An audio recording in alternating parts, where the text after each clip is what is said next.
Hi, in this film I'm talking about what is anxiety. In the first part I'm going to explain to you why you have the disturbing, unpleasant and frankly mysterious physical symptoms that you have. And in the second part I'm going to tell you about the 5 doors to anxiety.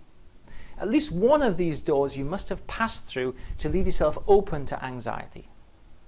Once you understand what these doors are, of course, the best thing about doors is you can go one way through it, but you can also reverse your steps and come back through it and close the door and become free of anxiety. But the secret, of course, is knowing what the doors are and then knowing how to retrace your steps. The first experience people have of anxiety usually is troubling physical symptoms. Heart beating or pounding, sweating or flushing, hot, tingling in extremities in your fingers and toes and legs, a buzzing in the body, feeling faint or kind of consciousness disturbed, difficult concentrating, occupied mind, blurred vision, tunnel vision, fuzzy vision, difficult to follow a conversation, string sentences together. To be honest, the symptoms of anxiety are really quite varied, but they're all disturbing, they're all unusual, they're often out of the blue, and it's difficult to understand why you're having them. It might drive you to your doctor, you might push your doctor to have some tests done. In the end, though, the symptoms of anxiety are a consequence of extreme physiological, biological arousal. If you think about it, for millions of years, our ancestors have been avoiding violent death. And in fact, it's an interesting thought, you are a direct descendant of the first people that lived on the earth. If you weren't a direct descendant, you wouldn't be here. And so your ancestors have successfully avoided violent death. And they've done that by developing a physiological system linked to a psychological system that perceives threat and responds to it in an absolute millisecond, an instant. If a saber-toothed tiger was to creep on one of your caveman ancestors, in an instant they're running, or they're fighting, or they're freezing. The fight, flight, or freeze system. I'm sure you've heard about it. But the relevance of that to you is this. You are experiencing the exact same physiological, biological arousal that your caveman ancestor had. But look around. Are you being threatened by a saber-toothed tiger? Is a knife-wielding or spear-wielding or whatever you like wielding assailant coming upon you? No. So we have the age-old and biologically ancient fear response system, but we live in the modern world. We don't have those same kinds of threats. So what happens is our fear system responds way, way, way too strongly to threats that we perceive. So basically, anxiety is an overestimation of threat. Now you might say, but I'm not under threat. Thank you very much. I have a job, I have money, I have family, I have security. But you see, the threat that you experience does not have to be life-threatening, as I've said, but it can be any kind of threat. It could be threat to integrity, it could be threat to self-esteem, it could be threat to your future, it could be perceived threat to almost anything you like. And that brings me to the 5 doors. So if you've followed me so far, you'll recognize that anxiety is an overestimation of threat. You may not recognize the threat that you're under, but you will have gone through one of these, at least one of these 5 doors. Let me explain them to you.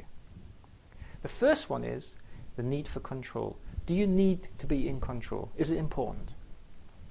If you pass through the door of control, then you like to control the things that you experience in the world, and it's important that you have control, but you're also intolerant of uncertainty. You don't like uncertainty, and you try to minimize uncertainty. The trouble is that uncertainty is inherent in life, and obviously the more successful you get, the more uncertainty that you have. Standing here making this film today, my chance of being killed, of dying, is 1 in 1 million. That's as good as it gets. I'm not doing anything risky. 1 in 1 million. If I was to do parachute jumping or scuba diving, it's about 7 to 8 in 1 million. Still a fairly low risk, but there is some risk.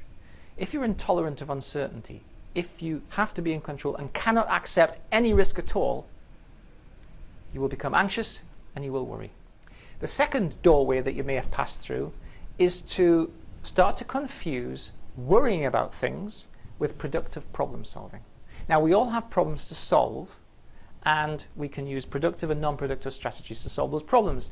Productive strategy is constructive thinking to an end. Unproductive strategy is to constantly think about what ifs and spin these thoughts round and round and round.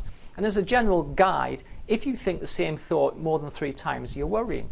And we can think of worry as the thinking bit of anxiety. If you're confusing worrying with productive problem solving, then you're likely to be anxious. The third door that you're likely to have passed through is that you have started to develop the habit of catastrophic thinking. It's going to be a disaster. The whole thing is going to be a nightmare. It's never going to work. It's going to fail. I'm going to be exposed as a fraud. Everyone will see that I'm completely useless. I'm going to lose everything. I'm going to live in a cardboard box and eat out of a tin. That's catastrophic thinking. If you've passed through the door of catastrophic thinking, you potentially have become quite practiced in exercising and practicing these kinds of thoughts. These thoughts will make you anxious, and so we need to come back through that door and shut the door on catastrophic thinking to recover from anxiety. The fourth door to anxiety is an avoidance of emotional issues and emotional things. Emotional thinking, if you like. It's almost an avoidance of being in touch with your emotional world. Now, everyone has emotions, and they're a source of information. Not always accurate information, has to be said, but they are a source of information. If you become frightened or fearful of emotions, and if you avoid emotions, it leaves you open to starting the worrying process, really getting going. Because worrying is one way of avoiding emotions. Whilst you're saturated with emotions and you feel overwhelmed with unpleasant emotions, it's actually often used as a protective strategy. So if you go through the door of avoiding emotional issues, you're likely to make yourself anxious.